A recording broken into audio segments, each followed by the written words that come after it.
গ্রেপ্তার করা হয়েছে তার প্রতিবাদে গোটা রাজ্য জুড়ে আজকে আমাদের এই লড়াই আন্দোলন সংগ্রাম চলছে। আমরা সমস্ত থানাতে এই লড়াই আন্দোলন কর্মসূচি করছি। তার প্রধান কারণ যে সন্দেশখালী বলে একটা জায়গা যেখানে ইডির নোটিশে ইডির লোকজন গেছিল শেখ শাহজাহানকে ধরতে। সেই শেখ শাহজাহানকে ধরতে যাওয়ার পর তার ইডির গাড়ি আক্রান্ত হয়। তারপর কোর্টের নির্দেশে সেই শেখ শাহজাহান এখনো পর্যন্ত পুলিশের হেফাজত পুলিশের তদারকিতে সেই এলাকাতে লুকিয়ে আছে এবং সেই এলাকার সাধারণ মানুষ রাস্তায় নামছে। হাজার হাজার মহিলা তারা অন ক্যামেরা বলছে যে তৃণমূলের নেতা শেখ শাহজাহান তার দলের লোকজন পাড়ায় পাড়ায় ঘুরে কোন কোন গৃহবধূ দেখতে সুন্দরী কম বয়স তাদেরকে পার্টি অফিসে নিয়ে যাওয়া, রাতের পর রাত তাদেরকে আটকে রাখা, এই অত্যাচার সন্দেশখালীতে চলতো। আর তার বিরুদ্ধে যেহেতু মানুষ রাস্তায় নামছে আর নিরাপদ সর্দার যেহেতু সেই এলাকার প্রাক্তন নেতা ফলে তাকে গ্রেপ্তার করার মধ্য দিয়ে সিপিএমের নেতাদেরকে বা বামপন্থী গণ আন্দোলনের নেতাদেরকে একটা ধমক দেওয়ার চেষ্টা করছে যাতে আমরা এই প্রতিবাদ না করি। কিন্তু পুলিশ প্রশাসনকে আমরা জানাতে চাই যে ধর্ষণকারীদের যে সরকার, শেখ শাহজাহানের মতো অপরাধীদের যে সরকার, তাদের বিরুদ্ধে থানায় শুধু লড়াই না গোটা রাজ্য জুড়ে আরও তীব্র লড়াই হবে, গোটা রাজ্যই সন্দেশখালী হবে। এই হচ্ছে অবস্থা। ফলে থানাকে আমরা বলছি যে নিরাপদ সর্দারকে অবিলম্বে নিঃশর্ত মুক্তি না দিলে আরো বড় বৃহত্তর লড়াই গোটা রাজ্য জুড়েই হবে। গ্রেফতার হলো কেন পুলিশ, তুমি জবাব দাও। নিরাপদ সর্দারের মুক্তি দাবিতে থানায় থানায় বিক্ষোভ চলছে, চলবে। প্রাক্তন এমএলএ নিরাপদ সর্দারকে গ্রেফতার হলো কেন পুলিশ, তুমি জবাব দাও। এই রাজ্যকে নিরাপদ করার জন্য নিরাপদ সর্দারের মুক্তি চাই, মুক্তি চাই, মুক্তি চাই। নিরাপদ সর্দারের মুক্তি চাই, মুক্তি চাই, মুক্তি চাই। নিরাপদ সর্দারকে গ্রেফতার করা হলো কেন পুলিশ, তুমি জবাব দাও। নিরাপদ সর্দারের মুক্তির দাবিতে থানায় থানায় বিক্ষোভ চলছে, চলবে। ক্ষেত মজুরি ইউনিয়নের রাজ্য সম্পাদক নিরাপদ সর্দারকে গ্রেফতার করা হলো কেন পুলিশ মন্ত্রী, জবাব দাও। পুলিশ মন্ত্রী ঠিক ঠিক, পুলিশ মন্ত্রী ঠিক ঠিক, পুলিশ মন্ত্রী ঠিক ঠিক।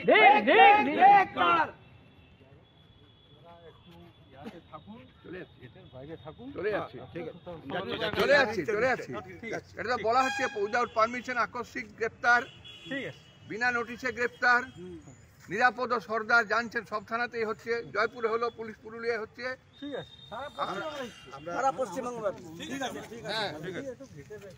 যাচ্ছে। আপনারা গেটে আটকালেন না কেউ, এখানে জানিয়ে তো হয় নাই সব। না না নোটিশ কিসে?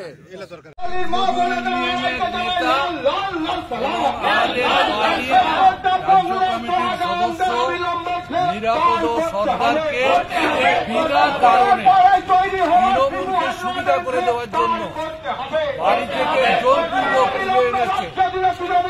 আমরা তার নিঃশর্ত মুক্তির দাবিতে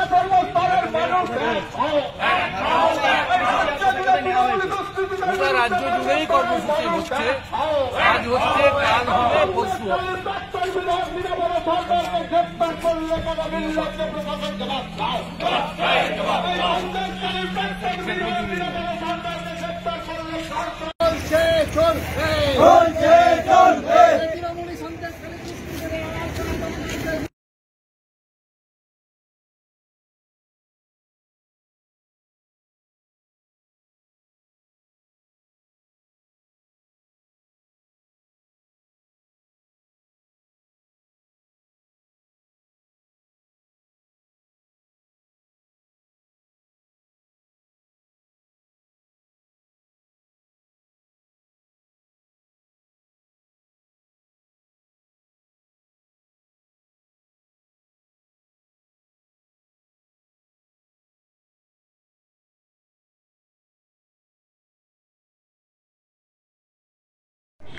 সেখানে আমাদের মা বোনেরা দেশের সামনে বলছেন তৃণমূলের নেতারা তাদেরকে পার্টি অফিসে তুলে নিয়ে গিয়ে তাদের সম্মানহানি করা, এসব ঘটনা ঘটিয়েছে। তার কিছুদিন আগে শেখ শাহজাহান তৃণমূলের নেতা ইডি তার বাড়িতে যাওয়ার সময় কেন্দ্রীয় পুলিশ সহ ইডি সবাইকে মারধর হয়েছে এবং পশ্চিমবঙ্গের পুলিশ এবং পশ্চিমবঙ্গের শাসক দল সেই শাহজাহানকে শেল্টার দিয়ে রেখেছে, তাকে খুঁজে পাওয়া যাচ্ছে না। এবং শিবু হাজরা এবং উত্তম সর্দার এই দুজন যে অত্যাচার করেছে ওই এলাকায়, সেই অত্যাচারের প্রতিবাদে ওখানকার মেয়েরা মূলত মহিলাদের নেতৃত্বে গোটা এলাকার মানুষ বেরিয়েছেন এবং তারা তার প্রতিবাদ করেছেন এবং তাদের গ্রেপ্তারের দাবি করেছেন।